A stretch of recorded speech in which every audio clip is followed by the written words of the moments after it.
53장 10절로 17절까지.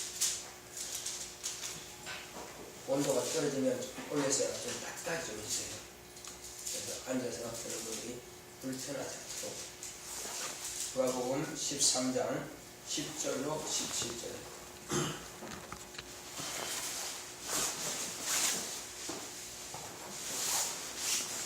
누가복음 13장 10절로 17절.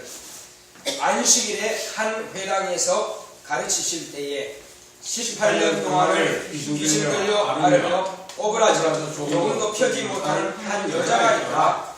예수께서 보시고 불러 이르시되 여자여 네가 내 병에서 놓였다 하시고 안수하시되 여자가 곧 펴고 하나님께 영광을 돌리는지라. 회당장이 예수께서 안식일에 병 고치시는 것을 분내어 무리에게 이르되 일할 날이 엿새가 있으니 그 동안에 와서 고침을 받을 것이요 안식일에는 말 것이니라 하거늘 주께서 대답하여 가라사대 외식하는 자들아 너희가 각각 안식일에 자기의 소나 낙이나 마음에서 풀어내어 이끌고 가서 물을 먹이지 아니하느냐. 그러면 18년 동안 사단에게 매임받은 이 아브라함의 딸을 안식일에 이 매임에서 푸는 것이 합당치 아니하냐. 예수께서 이 말씀을 하시되 모든 반대하는 자들은 부끄러워하고 온 무리는 그 하시는 모든 영광스러운 일을 기뻐하리라. 아멘. 아멘. 아멘. 이 광경이 여러분 눈에 선하죠. 눈에 보는 것처럼. 자, 하나님은 치료자이십니다. 아멘. 하나님께서 우리에게 아들을 보내주신 것은 하나님께서 과연 치료자이심을 나타내시려고 아들을 보내주셨습니다. 그러면 하나님은 치료자이시다 하니까는 그럼 하나님 외에는 치료자가 없다라고 말할 수가 있겠죠. 만약에 치료자가 있다면은 또 다른 어떤 존재가 치료자가 있다면은 하나님은 치료자이시다 이렇게 아마 말할 수가 없을 것입니다. 분명히 말씀드리지만 하나님 외에는 치료자가 없습니다. 그러면 의사의 의술과 약사의 의학은 뭐냐? 그것은 예방하는 것 뿐입니다. 예방하는 거예요. 예방할 뿐이지 의사한테 만약에 어떤 병을 가지고 와서 이 병 확실하게 완치할 수 있습니까? 물어보면 절대로 그 말 대답을 못합니다. 왜냐하면 그 병으로 죽는 사람이 한두 명이 아니니까. 만약에 의사가 자신있게 확실하게 고칠 수 있다 한다면은 그러면 뭐 장례식장이 필요 없죠. 병원들마다 장례식장이 다 있습니다. 왜 그럴까요? 죽는 자가 있다는 것입니다. 사실은 의술로서요 50% 하면 잘 고치는 겁니다. 그런데 인체 내 자체에 있어요 원래 자기 스스로가 치료되는 그런 그게 있습니다. 또 흙 속에나 식물 속에나 이런 치료하는 그런 약초들이 다 있고요 치료받을 수 있도록 다 있는 것입니다. 다만 인간이 그걸 무시하고 사용하지 않을 뿐이고 그 다음에 너무 그 도가 지나치도록 육체를 한마디로 사용하기 때문에 그래서 고침받지 못하는 거거든요. 솔직히 말씀드리면 의사가 할 수 있는 것은요 부러진 것 대주고 이렇게 붙여주고 한마디로 이렇게 묶어주고 하는 거 옷이 찢어지면은 꿰매주듯이 말이에요. 그 역할만 해주면은 사람은 본래 치료가 됩니다. 하나님께서 치료할 능력을 주시기 때문에. 그런데 그것을 무시하죠. 그래서 암입니다. 그러면은 항암제를 잔뜩 투입합니다. 그래서 항암제 먹어서 암은 고침받지 모르나 그러나 위는 다 빵꾸납니다. 그래서 암은 고쳤는데 죽습니다. 무슨 소용이 있어요? 항암제 때문에. 그런데 그 항암제가 무슨 역할까지 하느냐? 이게 암세포만 죽이는 것이 아니라 정상세포까지 같이 죽여나가니까는 문제입니다. 얼마나 힘들어서 머리가 다 빠집니까? 다 빠져버려요. 그 정도로 이게 독한 겁니다. 독해서 막 투약 시험을 하면은 이 암 그걸 갖다 그것은 죽이지만은 바이러스는 죽인다 할지라도 결국은 정상세포까지도 같이 죽여나가니까 결국은 사람이 오래 못 살고 죽는다는 사실입니다. 자, 이제 하나님께서 그러면 치료자이시다. 우리 한번 출애굽기 보겠습니다. 15장 26절.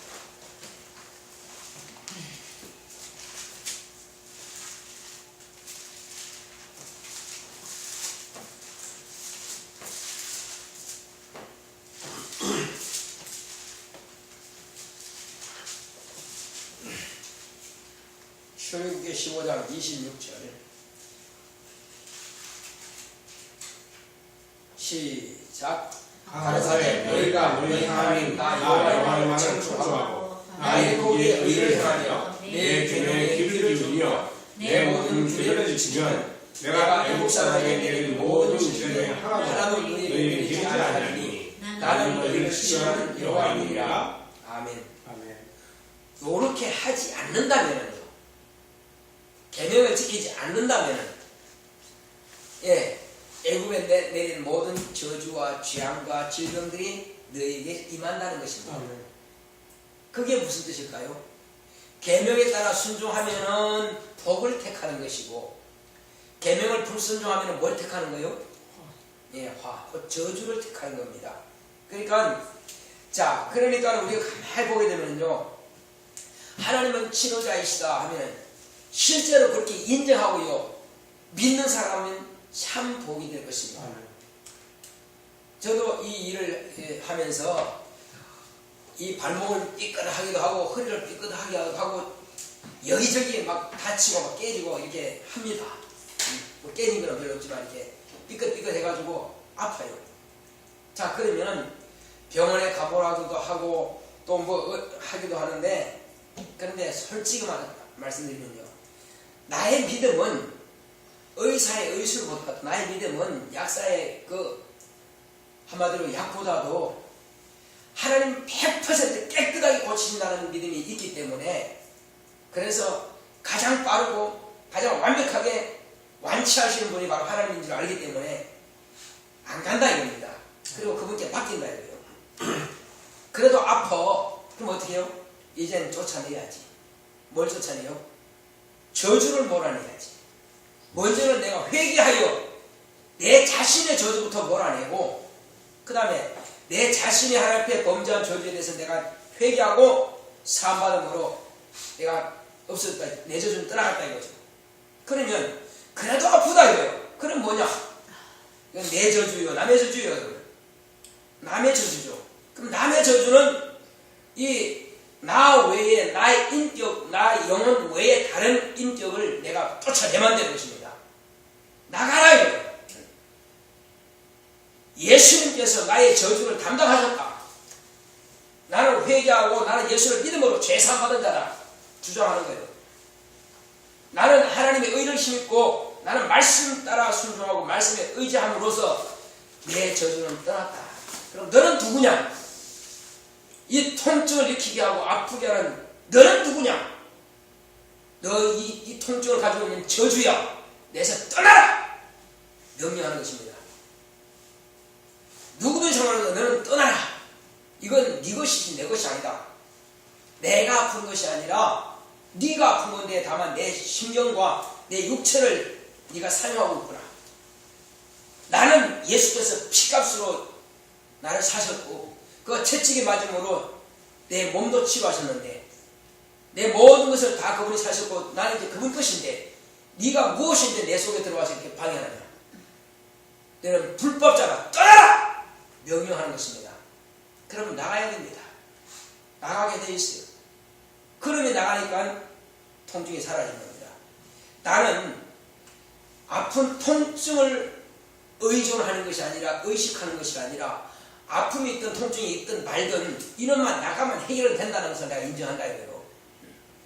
내 고통은 주님께서 채찍에 맞으심으로 사실이 하나님 가만 39개 채찍에 맞으면 그분이 고통을 당하셨다 이거예요. 그럼 내가 이 고통을 당할 필요 없다 이거죠. 아프다 할지라도 이 감각을 내가 의존하는 것이 아니라 아픔이 있을지라도 병은 떠나게 되어 있다. 아픔이 있을지라도 저주는 떠나게 되어 있다 이거예요. 그럼 명령하면 나가는 것입니다. 그러므로 깨끗함 받는 거예요. 이 발을 붙였을 때도 마찬가지고 이 허리가 아플 때도 마찬가지입니다. 그래서 한 분이 그러더라고요. 괜찮냐고. 예. 저야 뭐 기도하니까 나았죠. 조금 이제 약간 좀 그렇다. 좀 통증이긴 하지만 이제 거의 괜찮습니다. 다 나았습니다.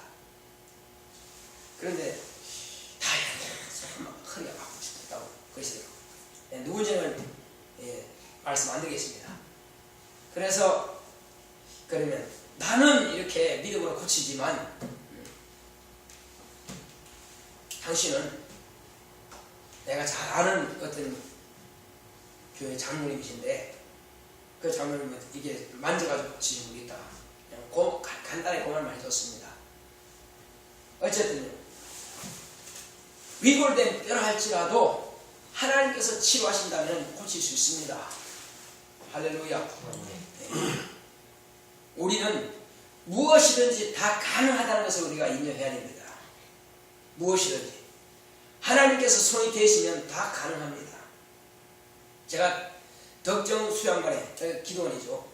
거기서 전사를 있을 때에 진짜 예수를 옛자로 모르는 사람인데 올라왔습니다. 공사장에 일하다 떨어져 갖고요. 갈비뼈가 부러졌어요. 근데 자기 친구한테 이야기 들으니까는 어느 교회 덕정에 그 기도원 가면은 모든 병은 다 고친다는 거예요. 그래서 그 말 듣고 이제 올라왔다는 겁니다. 예수를 모르고 어쨌든 병만 고친다니까 자기는 돈도 없고 뭐 수술하려고 이만저만이 아니고 하니까 어쨌든 병 고침 받았는데 그때 김건철 목사님이 이제 그때 수련 환장에 서고 제가 전설을 했습니다.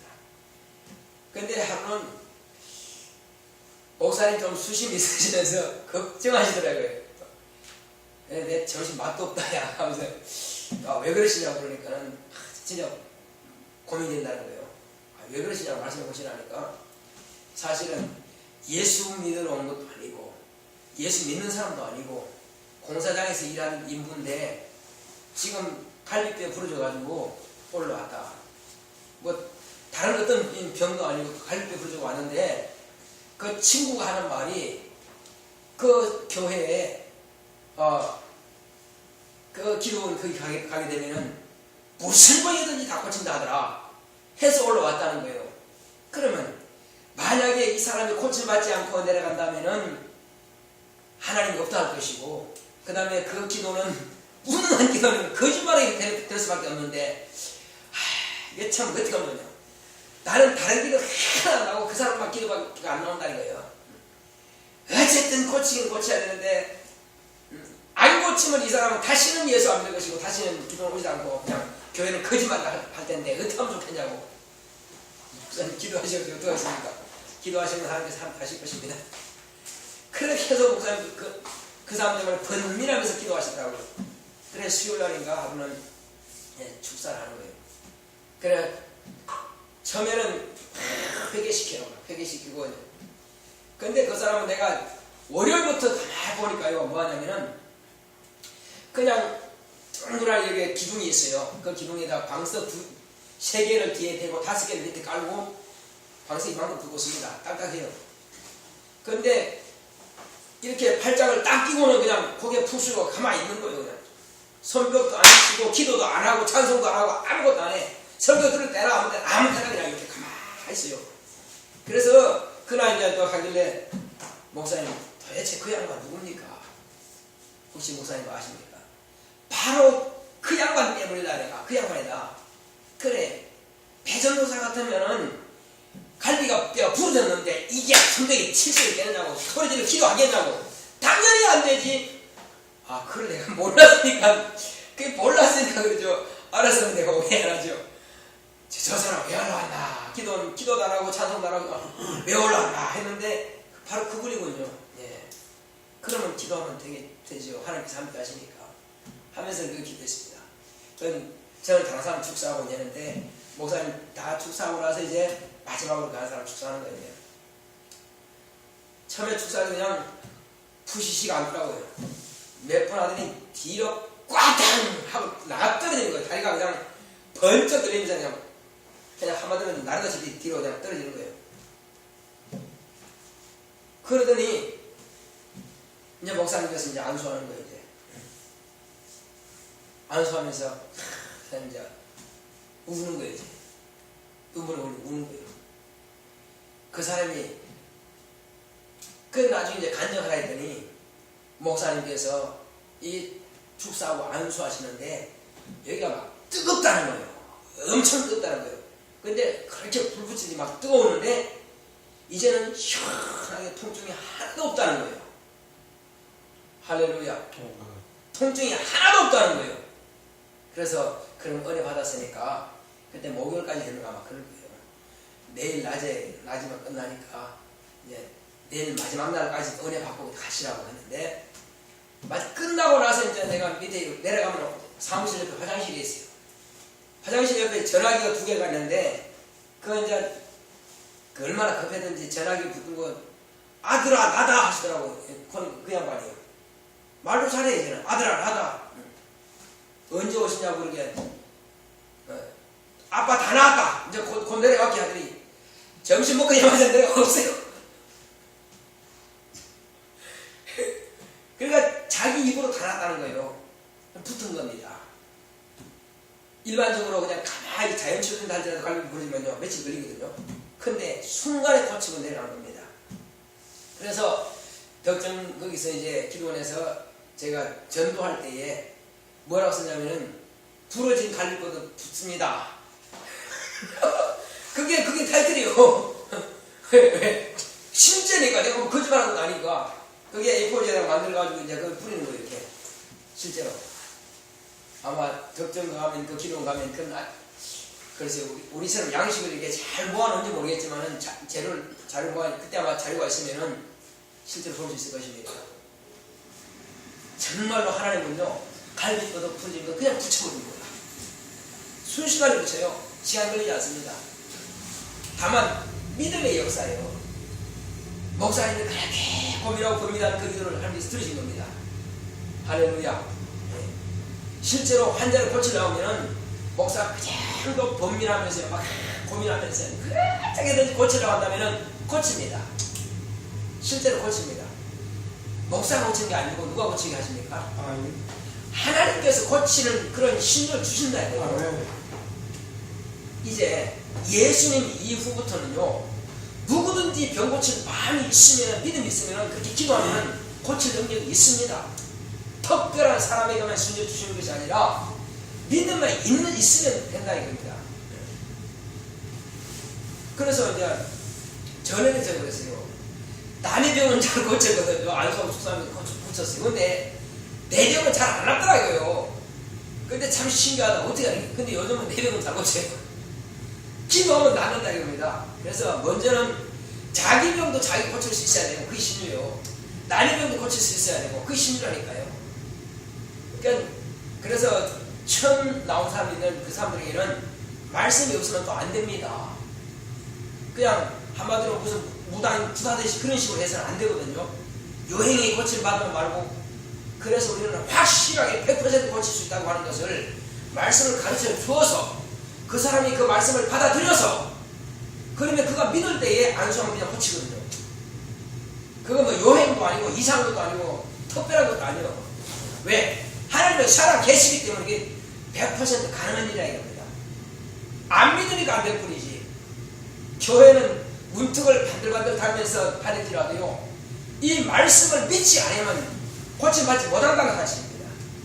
하나님은 말씀과 함께 역사하시는 것이지 나는 몰라도 무조건 믿어요. 나는 무작정 믿어요. 몰라서 믿는 게 아니에요. 그 맹종이지. 맹종 가지고 병 고침 받는 것은 없습니다. 하나님 계십니까? 있으면 그냥 감사하고요. 이게 아니고 하나님은 어떤 분이신데 그분이 나와 어떤 관계인데 이렇게 해서 그분을 먼저 하나님을 알고 내가 누군지 알고 그분과 나의 관계를 알고 믿고 기도해야 병 고침 받는 것입니다. 할렐루야. 팔당 때문에 아무리 물이 많아도요, 우리 집까지 이 파이프가 연결되지 않으면은 물이 안 나온다니까요. 다음 주 수요일부터인가 화요일부터인가 물이 안 나오지 달수가 되죠. 네. 어쨌든 제가 그 말 하라고 하는 것이 아니라 거기서 끊어져 버리면 안 된다 이겁니다. 그래서 미리 이야기하는 거 연락해 주는 거예요. 그래서 연결시켜야 물이 나오는 것입니다.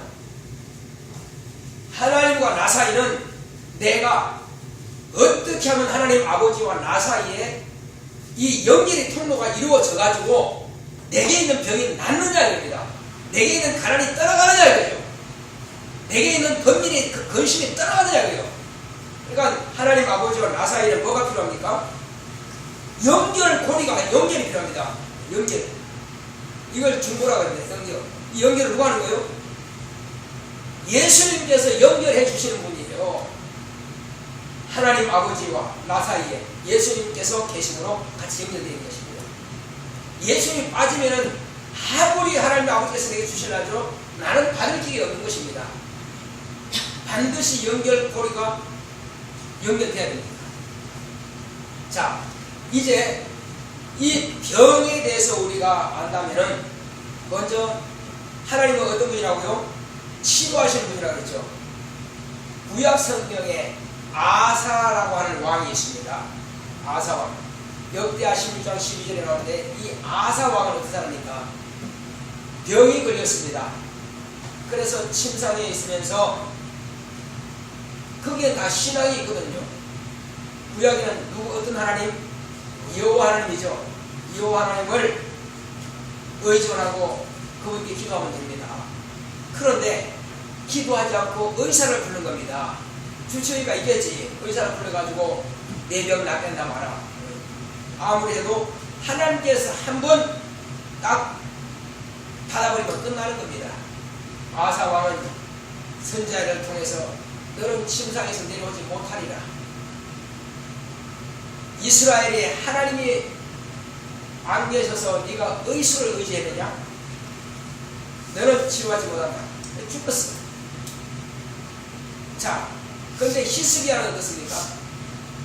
히스기야도 마찬가지입니다. 병이 들었습니다. 발에 병이 들었어요. 근데 그는 전쟁에서도 이기고 말씀대로 순종하고 우상도 물리치고 이렇게 훌륭한 일을 했는데 병이 들었습니다. 그래서 하나님께 이제 선자가 그러죠. 당신 죽는다 했습니다. 하니까는 이 병으로 죽을 것이다 했습니다. 그 왕은 그냥 하나님 내 병 좀 고쳐주세요. 내 생명 좀 연장시켜주세요 하고 부르시는 겁니다. 그러니까는 이제 떠나가던 그 선자가 하나님께서 이사야 선자를 불러가지고 너 돌아가서 15년을 더 산다 해라. 하나님께서 생명을 연장시켜 주신 겁니다. 그렇습니다. 하나님께서 생명을 지금 거둬갈 수도 있고 연장시킬 수도 있는 것입니다. 그 치료가 됐습니다. 할렐루야. 믿음의 기도는 나와 하나님 사이를 먼 거리로 떼는 것이 아니라 가까이 붙여놨습니다. 믿음의 기도는. 그러나 믿음으로 기도하느냐 하지 않느냐 차이는 여기입니다. 살고자 하느냐 살 수 있습니다. 네가 낫고자 하느냐 나을 수 있습니다. 중요한 것은 거기에 네 믿음이 들어야 되느냐 아니면 그냥 낫고자 하는 애착만 있느냐. 하나님은 나를 치유하시는 분이라고 하는 것을 가지고 있어야 치유되는 것이지. 누구든지 병든 사람 다 낫기를 원하겠지. 근데 주님께서 물으시거든요. 낫고자 하느냐? 네, 낫고자 합니다. 주께서 원하시면 나를 깨끗게 할 수 있나이다.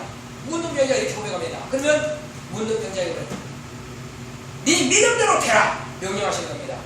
할렐루야. 아멘. 우리 주님은 하나님이시기 때문에 그분이 명령하시면 된다는 것을 믿기 때문에 네 믿음대로 되라. 이 사람, 이 문둥병자는 주님께서 명령하시면 그대로 깨끗한 받을 줄 알아야 되거든요. 그러니까 치료가 되는 것입니다. 간단해요, 원리가. 그렇게 뭐 복잡한 거 하나 없습니다. 너무나 간단합니다. 그런데 믿느냐 믿지 않느냐는 천국과 어디의 차이요? 천국과 지옥의 차이요. 믿음은 천국이요, 믿지 않으면 지옥이다. 자, 이제 병 치료되는 것 어떤 사람은 그렇습니다. 이제 같은 문둥병자가 10명에서 가는데 말이에요. 자, 예수님께서 제사장에게 보이고 이제 보여라. 그러면 내가 깨끗함을 받았으니 제사장이 보이라. 가서 이제 제사장한테 보이러 가는 것입니다. 가다가 진짜 가는 중에서 고침받았습니다. 10명이 다 고침받았습니다. 그런데 한 사람은 너무 감사해가지고 다시 돌아왔어요. 가다가 주여, 우리가 가는 중에 내가 깨끗함 받았습니다. 고침받았습니다. 감사하더라고요. 살해하더라고요. 그런데 어째서 너만 돌아왔느냐? 9은 어디 갔냐? 9은 그냥 갔겠죠. 그냥 갔다 이거죠. 근데 9은 문둥병은 고침받았으나 뭐는 없어요? 생명은 없습니다. 왜? 예수님께서 다시 돌아와야 네가 네 병에서 구원을 얻었느니라. 구원받았다. 병에서도 구원받지만 영혼도 예수를 만남으로 구원받게 된다는 사실. 예수를 믿음에. 다른 사람들은 병 고침 받는 게 전부였기 때문에 병 고침 받는 사용하라. 그러나 이 문둥병자는 돌아와서 다시 살해하더라고요. 감사하더라고요. 그러니까 하나님 앞에 진정으로 감사하고 진정으로 치료하시는 분이심을 아는 자에게는 이와 같은 능력이 나타나고 영혼까지도 구원받는 역사가 있는 것입니다. 할렐루야. 이제 우리가 이 땅에 사는 동안에 병을 고치려면 뭘 알아야 돼요? 병을 고침받으려면 먼저는 병의 원인을 알아야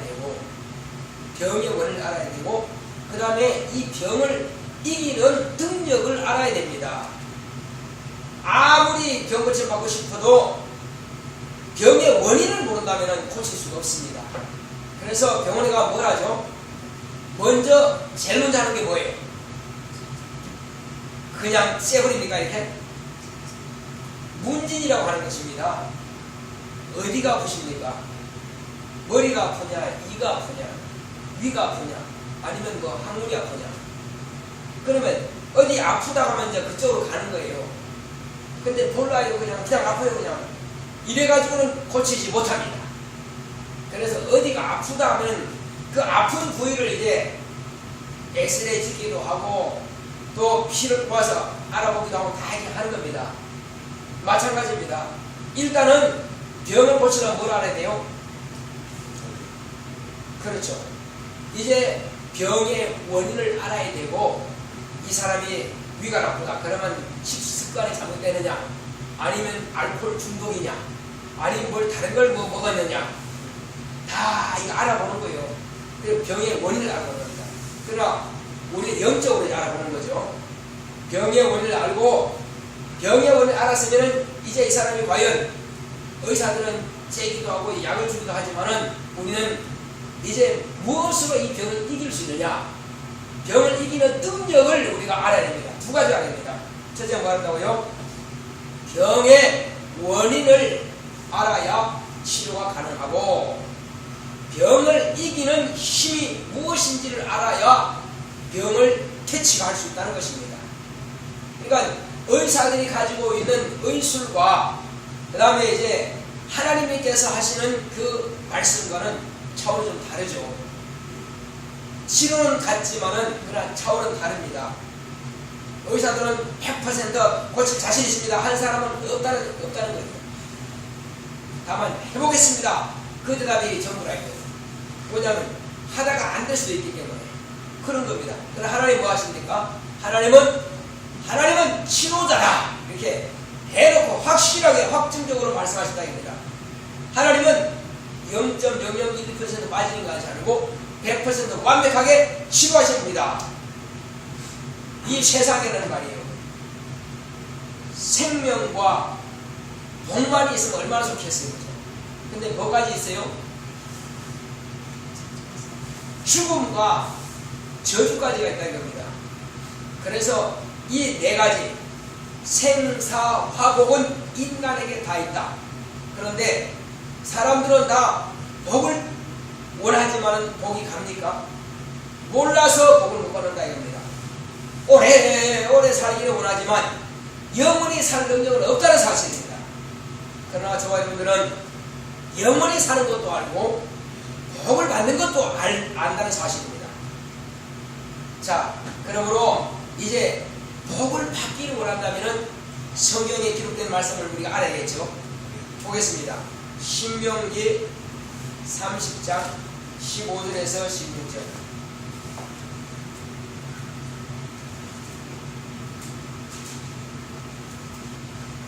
신명기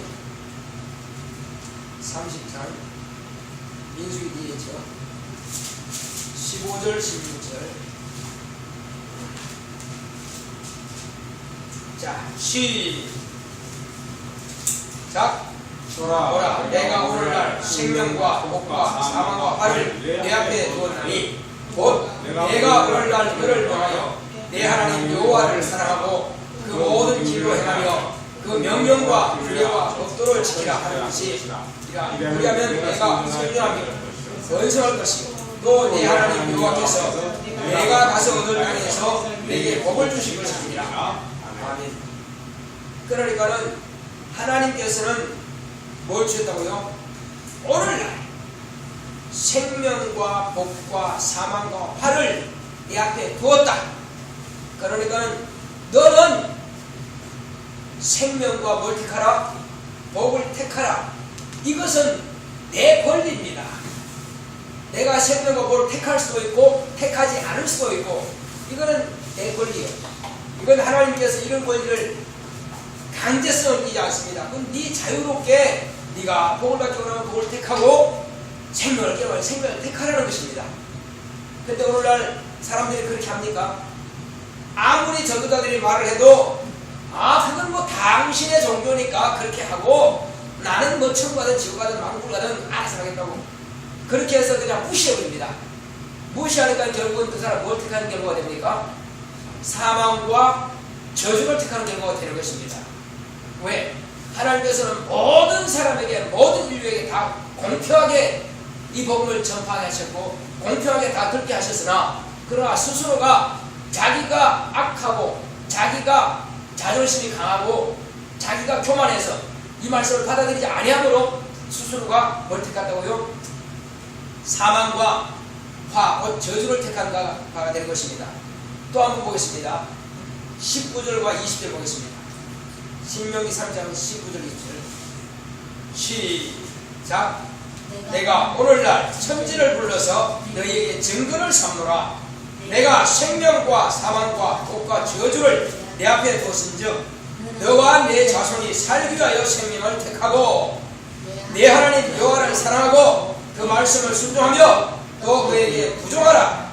그는 내 생명이시요 내 장수시니 여호와께서 내 열조 아브라함과 이삭과 야곱에게 주리라. 맹세하신 땅에 내가 거하리라.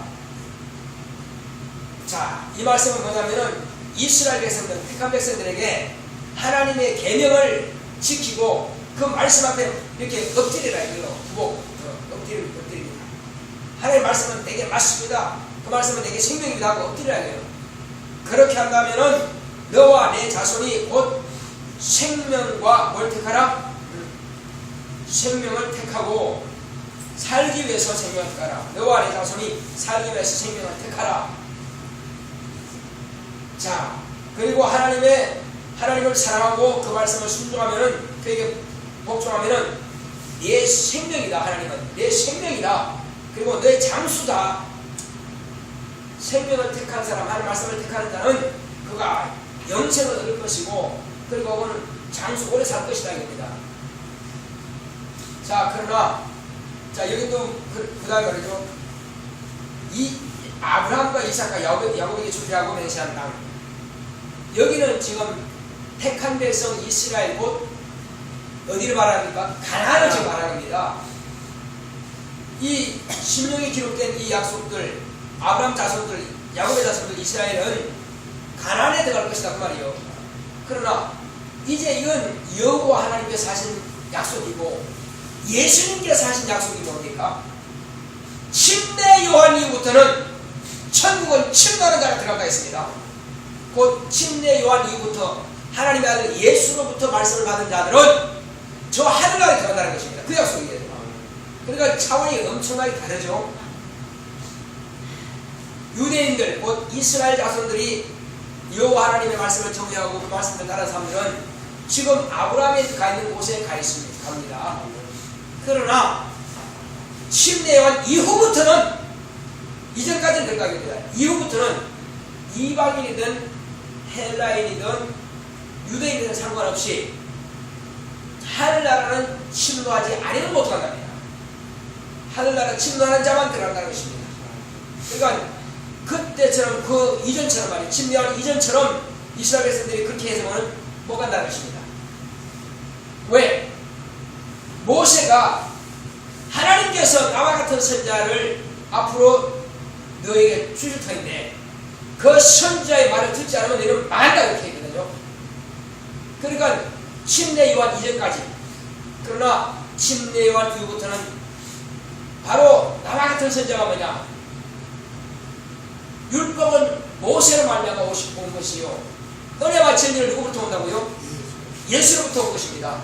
그러므로 율법을 말했던 자기 말을 따라서 믿는 자들도 아브라함 품에 가지만은 이제 이후에 침례요한 이후부터는 곧 은혜와 진리를 말씀하신 새로운 선자, 곧 예수의 말씀을 듣지 않으면 망한다고 모세가 이미 다 이야기하는 것입니다. 그러므로 우리는 이때 이제 우리는 아브라함과 이삭과 야곱에게 약속한 저 예루살렘, 곧 가나안 땅을 지금 우리가 찾아가는 것이 아니라 우리는 저 하늘에 하나님의 아들 예수님께서 보좌에 계신다는 사실을 알고 저 하늘을 향해서 우리가 가는 것입니다. 할렐루야. 침례요한 이후부터는 진리가 온 세상에 편만하게 다 전파되었습니다. 저 여러분들도 이제 율법을 들은 것이 아니라 이 진리의 말씀을 듣고 복음을 들은 것입니다. 그럼 우리는 하늘의 신분으로서 하나님의 자녀로서 저 하늘에 갈 준비를 하고 있는 것입니다. 그래서 여기서 하나님께서 말씀하신 천지를 불러서 전가한다. 하나님은 당신보다 더 크신 분이 없기 때문에 하나님은 당신을 말씀하시든지 아니면 하늘과 땅을 당신께서 만드셨기 때문에 그것을 가지고 맹세하시는 것입니다. 무엇 가지고 맹세하시겠냐고요? 이렇게 확실한 명세를 가지고 말씀하시는데 이 맹세를 무시한다면 결국 자기 스스로가 저주를 택하는 결과가 되는 것입니다. 하나님은 이제 사람에게 100% 무슨 권리를 주셨다고요? 선택권을 주신 것입니다. 좋고 나쁜 것 우리가 선택할 능력이 있습니다. 맛있는 것, 맛없는 걸 또 감각적으로 우리가 알 수 있습니다. 이거는 육체 감각으로 좋고 나쁜 것 다 분별됩니다. 자, 그러나 저주라고 하는 것은 감지가 돼야 안 돼요. 저주는 감지가 되지 않습니다. 그러니까 무시합니다. 쉽게 무시해요. 왜? 감지가 안 되니까. 뭐 내가 이렇게 한다고 해서 뭐 내가 저주가 있어야 모르지. 그러나 언제나 알 수 있어요? 죽고 나서 알 수 있죠. 네, 그러나 죽기 전에도 알 수가 있습니다. 뭐가 저주인지 자세히 듣겠습니다. 자, 저주가 뭐냐 그러면 죄에 대한 책임이 저주입니다. 저주가 뭐라고요? 죄에 대한 책임. 내가 죄를 해결하지 못했다. 그럼 내가 죄를 가지고 있다. 그럼 뭐가 나타난다고요? 저주가 드러나게 되어 있습니다. 한마디로 내가 죄에 대해서 내가 문제 해결하지 못했다. 그러면 내가 저주를 가지고 있다는 것입니다. 그러나 죄의 문제를 해결했다. 그러면 저주가 있다 없다? 저주가 없다. 간단하죠. 예. 근데 이걸 모르게 되면은 그냥 막 몸부림치지 그냥 내게 저주가 없으면 좋겠다. 죄가 해결된 사람은 저주도 해결되는 것입니다. 성경은 밝게 말씀하고 있습니다. 자, 이제 하나님께서 가장 큰 저주 가운데서 세상에서 가장 큰 저주를 뭘 말씀하십니까? 우상 숭배하는 것을 가장 하나님께서 싫어하시고 미워하시는 것입니다. 뭐 하는 것을요? 그래서 율법의 1, 2계명이 다 우상에 대해서 말하고 있습니다. 첫 계명과 두 계명이 다 우상에 대해서 말하고 있습니다. 그럼 우상이 뭐냐? 오늘날 이방인들, 특히 우리 한국 사람들은 물론 무당의 산에도 들어가서 나무에도 가기도 막 하겠지만은 일반 보통 사람들은, 무당이 하는 보통 사람들은 뭐냐? 우상 숭배를 하고 있으면서도 그게 우상 숭배인지 모르고 하고 있다는 사실입니다. 그게 뭘까요? 자, 지방을 써가지고 붙여놓습니다. 그리고 거기다가 뭐합니까? 아주 그냥 근사하게 제사상을 차려놓고 다 절하고 있습니다. 바로 그것이 우상 숭배입니다. 절을 하는 것은요, 살아있는 사람에게 절하는 것은 전혀 우상숭배가 아닙니다. 살아있는 사람이기 때문에 그건 공경하는 표현입니다. 그런데 살아있는 사람이 아니고 죽은 사람을 이름을 갖다가 써붙여놓고 사람이 분명히 그 자리에 없다 이거죠. 없는데도 불구하고 절한다. 이거는 우상입니다. 그래서 우상이 뭐냐? 어리석은 상이라는 것입니다. 어리석은 상. 심지어는 여기다가 뭐 이상하게 이렇게 돌로 만들어 놓고 짚으로 만들어 놓고 자 나무 깎아 만들어 놓고 그거 절한다 이거죠. 그게 어리석은 상이라는 것입니다. 우상이 뭐라고요? 그리고 지방 써붙이는 그것도 어리석은 상이에요. 써붙이는 거나 아니면 만들어 놓은 거나 뭐가 달라요? 똑같은 거예요. 이게 우상입니다. 어리석은 상. 한마디로 없는 것이 있는 것처럼 여기 신이 없는데 말이에요. 신이 있다고 하고 한다 이거예요. 참신은 누구만 참신이요?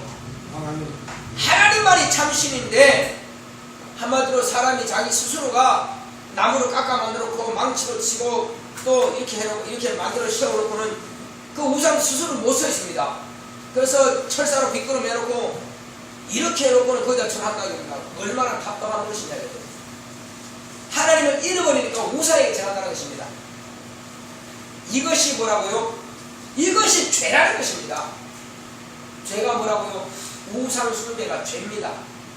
그러면 우리는 눈에 보이는 우상만 우상이냐 이겁니다. 제가 우상에 다시 말씀드리겠습니다. 우상은 눈에 보이는 것만 우상이냐? 자기 마음의 우상을 들여놓고 하나님께 나와서 경배하는 자, 그건 아니라는 겁니다. 자, 교회에 왔어요. 제가 교회를 내립니다. 교회 왔는데 십자가를 딱 달아놓고 거기서 십자가 있는데 저 예수님이 계시는구나. 피 흘린 모습 상상하는 거예요.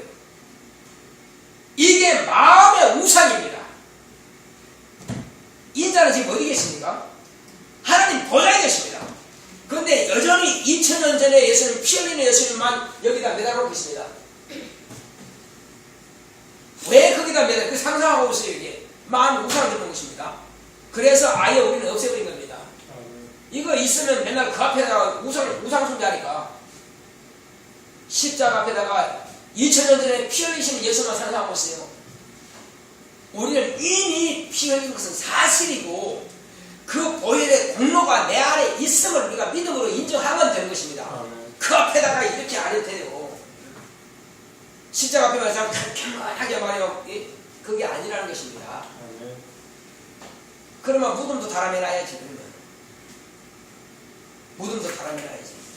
무덤 왜 안 달아내나? 그러면 못도 달아내놔야 되고 말이에요. 자, 우리는 사람들이 상상하는 자기 마음의 우상을 들어놓고 경배하지 말라 이거예요. 예수님께서는 당신이 하신 그 공로와 당신이 하신 말씀과 당신의 이름과 당신의 몸이 우리의 신앙이 되는 것입니다. 그분의 채찍에 맞았기 때문에 그분의 상처를 통해서 그분의 채찍에 맞은 그 공로를 통해서 내가 병고침을 받는 거예요. 당신이 가난하게 사신 그 공로를 통해서 내가 부욕해 되는 것입니다. 고린도서에 기록되어 있죠. 당신이 저주받은 바 되시고 당신이 징계받은 바 되시고 당신이 죽임 당하심으로 내게서 저주가 떠나가고 내가 징계가 떠나가고 그리고 내가 사망에서 생명으로 옮긴 바 되는 것입니다. 그 사실을 무시하고 여전히 십자가 그리고 그 앉아있으면 그게 사는 길이냐 이겁니다. 남은 것은 형식만 남았습니다. 말씀은 다 어디로 가버리고 순종은 다 어디로 가버리고 우리는 말씀에 근거한 순종이어야 내 안에 생명이 있는 것입니다. 그리고 이렇게 형식만 취해서 되는 것도 아니고 그리고 또 이제 사람들이 교회 왔으면 말씀 앞에 무릎 꿇으시면 자 높아지고자 하느냐 낮아져야 된다. 크고자 하느냐 섬기는 자가 되라. 이 말씀을 갖다 무시하고 그냥 내가 누군데 그래서 아주 교만이 거기에 달합니다. 안 알아준다고, 이 교회에서 안 알아준다고 떠나버려요. 또 그 교회도 처음에는 신자이기 때문에 어서 주하겠죠. 근데 이제 믿음 잘하고 이제 직분 감당해. 근데 또 안 알아줘. 또 떠나. 그게 뭐예요? 자기 스스로가 교만이 우상이 되는 것입니다. 이게 망할 길이란 말이에요. 우리는 내 자신을 한없이 낮아져야 됩니다. 그럼 누가 올라갑니까? 내가 낮아져야 주님이 올라가는 거죠. 우리 주님이 낮아지시니까 누가 올라가신 거예요? 하나님 아버지가 올라가시는 겁니다. 원래 성부와 성자와 성령 삼위 하나님은 동등하신 분이십니다. 그런데 예수님이 인자 되심을 인하여서 아버지를 높이기 위해서 당신이 인자 되셨거든요. 아버지는 나보다 크심이라고 항상 말씀하십니다. 나는 내 자유로운 것이 아니고 아버지께서 명령하여 주셨음에 나는 그의 명령이 영생인 줄 아노라, 이렇게 말씀하시면서 항상 아버지의 말씀을 앞세워 놨습니다. 아버지의 말씀을 앞세웠어요. 그런데 우리는 항상 자기 뜻이 앞서거든요. 하나님의 말씀을 저버리고 내 뜻은 이런데요. 목사님 내 뜻은 이런데요. 글쎄 그렇고요. 내 뜻은 자꾸 자기를 주장합니다. 자기 자랑하고 있습니다. 응답 받았습니까? 하나님께 감사하시죠. 내가 열심히 했어요. 결국은 자기 열심 때문에 돈 벌었다. 자기 열심히 자기 지식 가지고 사업 성공했다. 그럼 하나님께 기도하면서 왜 했냐 이거지. 하나님의 역사는 싹 빼버리고 영광은 자기가 받더라 이겁니다. 보통 문제가 아닙니다. 우린 그래서 자기 안에 우상부터 없애야 됩니다. 할렐루야. 내가 산 것도 내가 산 것이 아니요 내 안에 계신 그리스도가 사신 것이라, 이렇게 인정하고 이렇게 믿고 말이요. 그렇게 하면 얼마나 좋겠어요. 그런데 꼭 이거 누구 때문에 이거 누구 때문에, 그리고 결국은 좋은 것은 자기가 탓하고 말이요. 이가 인간의 약점입니다. 우리는 내 안에 우상을 버려야 됩니다. 할렐루야. 그리고 손 주 앞에 무릎 꿇어야 되겠습니다. 이제 이와 같이 우리가 하나님은 우상 숭배를 가장 싫어한다고 하신 것이 출애굽기 20장 4절에서 6절을 기록했습니다. 찾아보지 않겠습니다. 자, 또한 죽은 자에게 절을 한다면은 이것은 3, 4대에 이래서 저주가 있는 것이며, 또 자기 저주를 자기 아들에게, 자손에게 유산까지 해준다는 것입니다. 저주를 대버리면 한다는 것입니다. 어떤 사람에게 전도하게 되면요, 글쎄요, 저도요 믿고 싶은데요, 우리 어른이 살아계신 동안 제가 힘들어요. 그럼 뭡니까? 자기 아버님이 살아계시면은 안 믿기 때문에, 한마디로 제사밥 체르기 때문에 절대 못 믿게 하기 때문에 못 믿는다는 것입니다. 그러면 그 아버지는 어떤 사람이에요? 그 아버지는 자기도 지옥 가지만 자식도 지옥 가게끔 만들어 가고 있다는 것입니다. 이게 저주가 아니면 뭐겠어요? 그것이 언제까지 간다고요? 3, 4대까지 간다는 것입니다. 자, 그러면 우리는 적어도 이 우상과 우상 숭배는 사망을 택하게 만드는 길이고 저주를 택하게 만드는 길입니다. 이제 우리가 영이 죄로 말미암아 죽었다면 이것은 결국은 저주를 가지고 있다는 것입니다. 우리가 예수님을 알기 전까지는 자기 영이 살아있어서 죽었어요. 죽은 자예요. 그러니까 사실은 아직도 예수를 모르면서도 자기 영이 죽었는지 살아있는지 모릅니다. 아니, 자기가 이제 운동하고 있고 열심히 일하고 있고 힘이 있으니까 자기는 살았다고 합니다. 뭐가 살았어요? 네, 육체가 살아있습니다. 영은요? 죽어 있습니다. 그런데 그 사람은 영이 어디 있어? 아니, 자기 자신이 영이 떠나보세요. 육체가 그냥 썩은 나무토막처럼 쓰러지지. 큰데도 불구하고 영이 어디 있어 겁니다. 올라오라! 나오느라 그냥 나오느라만 싹 그냥 육체를 흙으로 가는 거예요. 그런데 그걸 모른다는 것입니다. 영혼이 있음으로써 자기 살아있는 것을 몰라요, 육체가. 네. 그러나 우리는 분명히 알지만 영혼은 있습니다. 자기 영혼이 지금 살아있느냐 죽었느냐, 그것은 내가 하나님께서 명하신 말씀, 하나님의 아들 예수님을 내가 영접해 모시고 있느냐 아니냐에 따라서 영이 죽느냐 사느냐가 결판나는 것입니다. 자, 이제 우리는 만약에 내가 저주를 가지고 있다면 이 저주는 어디에 있는 거냐고요? 바로 영혼이 가지고 있는 겁니다. 저주는 영혼이 가지고 있는 것이다. 그러나 이 저주가 무엇으로 나타난다고요? 아까 내가 질문한 거 있죠? 이 저주는 뭐에 대한 책임이라고요? 죄에 대한 책임. 네. 저주라고 하는 것은 죄에 대한 책임입니다. 그런데 저주는 눈에 보이는 거예요? 보이지 않는 거예요? 보이지 않죠. 왜? 영이 죄에 대한 책임을 가지고 있기 때문에. 그러나 아직 우상숭배하고 죄 문제를 해결하지 못하고 그 영혼에 죄가 있다면 지금 뭐가 있다는 거예요? 저주가 있다는 거죠. 죄를 가지고 있다는 것은, 해결하지 못했다는 것은 저주가 있다는 거죠. 저주가 육체로 나타나면 뭐가 되는 거예요? 예, 그렇습니다.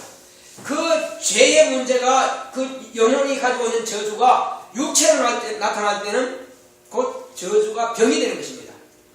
육체의 병으로 나타나는 그 병은 영혼이 뭐가 있기 때문에, 영혼이 저주가 있기 때문에 나타난다는 것입니다. 그래서 가장 우리가 우선적으로 할 것은 뭐냐? 지금 병이 나타나고 있다. 그럼 뭐 해야 돼요? 저주가 있다는 거예요. 그렇죠. 그러면 영혼이 뭐가 있다는 겁니까? 내 영혼에 죄가 있다는 거예요. 저주가 있다는 거죠. 그렇죠.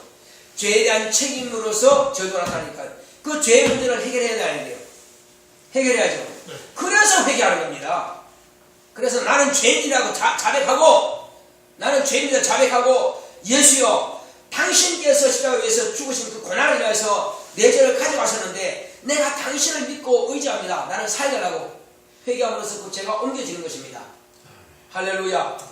지금까지는 내가 우상을 섬겼으나, 지금까지는 내가 하나님을 모르고 살았으나, 하나님을 모르고 사는 것이 죄였고 우상 섬긴 것이 죄라는 것을 이제 알았습니다. 내가 다시는 하나님을 떠나 살지 않겠습니다. 하나님은 나의 아버지시요, 예수는 나의 구주가 되십니다. 내가 다시는 주님을 떠나 살지 않겠습니다. 이렇게 입을 자백하는 겁니다. 그리고 그 말씀을 믿고 그대로 순종하는 것입니다. 그런 믿음을 가지고 오실 때에 이제 죄의 문제는 해결되는 것입니다. 그 저주가 해결되는 것입니다. 이 저주가 해결된 자에게 이제, 그러면 해결됐으면 병이 없어야 되거든요. 어떤 사람은 예수를 믿고, 그분이 내 구세주구나, 할렐루야, 그럼 난 살았네. 그때 그 사람 속에 있는 그 병은 떠나버립니다. 순간적으로 병이 떠나버려요. 평생 관절염을 고통하는 사람들이 그 관절염이 싹 나버립니다. 평생 이거 위장병으로 고통하는 놈이 그냥 낫습니다. 그러나 그렇게 알고 믿는데도 위장병은 싹 나았는데 관절염이 또 고통스럽네 이게. 그런데 누구예요? 남의 거. 그렇습니다. 내 병인 같으면 무슨 병이든지 싹 나았습니다. 지금 내 전 같으면. 왜? 죄의 문제가 해결됐기 때문에 저주가 끝나거든요. 자, 아까 이거 그러죠. 애굽에 내린 모든 저주가, 모든 재앙이 자 하나도 내리지 않는다고 그랬죠. 하나님은 치료하시는 분이야. 그런데 그 계명을 지키지 않고 말씀을 순종하지 않고 죄를 가지고 있다면 뭐요? 그 저주가 다 있겠다는 겁니다. 자, 그래서 저주라고 하는 것은 영이 죄를 가지고 있기 때문에 병만 나타나는 게 아니에요. 가난도 마찬가지예요. 또 여러가지 가정의 우환도 마찬가지예요. 꼭 병만 우환이 아니죠. 우울한 여러 가지 사건들, 조건들, 갑자기 교통사고 막 발생하고 여기저기서 법적인 문제가 막 엉키고 썩히고, 이 모든 것이 다 저주로 나타나는 거예요. 그래서 이것이 해결될 때에, 자기 죄의 문제가 해결될 때 이것이 다 해결되는 것입니다. 사실은 교회 다니면서요, 이 문제 해결 안 돼가지고 고민한 사람 참 많습니다. 그런데 우리는 이 문제를 해결할 방법이 있다 이겁니다. 정확하면 알게만 되네. 그러니까 진단이 정확해야 돼요. 진단이 정확하고 그러면 처방이 된다는 것입니다. 그 길로 안 가면 돼요. 그런데 예전에 가거든요. 가지 말아야 된다는 것을 뻔히 알면서 또 고집으로 간다 이겁니다. 그러면 여전히 그 속에는 뭐가 있다? 저주가 드러난다는 것입니다. 여전히 가난이 따르게 되고, 여전히 질병이 따르게 되고, 여전히 우환이 따르게 되고 말이에요. 그래서 빨리 죄는 회개하고 그 다음에 자백하고 다시 돌이켜서 가지 말아야만 되는 것입니다. 그러면 깨끗하게 그 저주가 해결됩니다. 할렐루야. 자, 여기서 병과 저주가 관계 뭐라고 했어요? 병은 영이 가지고 있는 저주가 육체로 나타나는 것이고, 또 저주는 영이 가지고 있는 그 저주가 육체로 드러나는 것. 육체 드러난 것은 여기 저주 가지고 있다는 증거가 된다. 그 두 가지가 우리 확실하죠. 자, 그럼 믿는 자와 믿지 않는 불신자의 그 차이가 뭐냐? 자, 영혼이 3, 4대에 이르는 그 저주를 끊을 수 있는 것은 뭐냐? 끊을 수 있는 것은 바로 믿음이요. 그러나 그 믿음을 갖지 않으면 여전히 그 저주가 따라다는 것입니다. 믿는 사람은 이 병의 문제를 해결할 수 있습니다. 저주의 문제를 해결할 수 있습니다. 그 믿지 않는 사람들은 저주의 문제 해결할 수 없습니다. 혹이 병원에 가서 수술했다 할지라도 또 다른 곳에 병이 생길 수 있습니다. 그러면 가정의 우환은 어떻게 하고요? 사업이 뒤범벅되고 엉망진창되는 것은 어떻게 하고요? 이런 모든 것들을 해결할 수 있는 것은 저주가 끊어져야 돼요. 저주의 대물림이 끊어야 됩니다. 그것은 내가 회개하고 나와 내 자녀는 뭘 택해야 돼요? 생명과 복을 택하는 것입니다. 누굴 택할 때에? 예수를 내 구세주로 택할 때에 이 저주가 끝나는 것입니다. 할렐루야. 그리고 믿음으로 그분 앞에 엎드릴 때에, 그리고 내가 교만하지 않고 자만하지 않고 겸손히 말씀에 순종할 때에 이 모든 것은 다 해결되는 것입니다. 할렐루야. 당장에 눈이 보이지 않는다 할지라도 그것은 다 천천히 확실하게 깨끗하게 다 해결될 것입니다. 자, 이제 우리는 여기서 우리 마태복음 13장에 기록된 말씀처럼 말이죠. 마태복음 13장 10절로 17절까지 이 기록된 말씀처럼 지금 이 여인이 뭐 들렸다고요? 자, 몇 년 동안? 18년 동안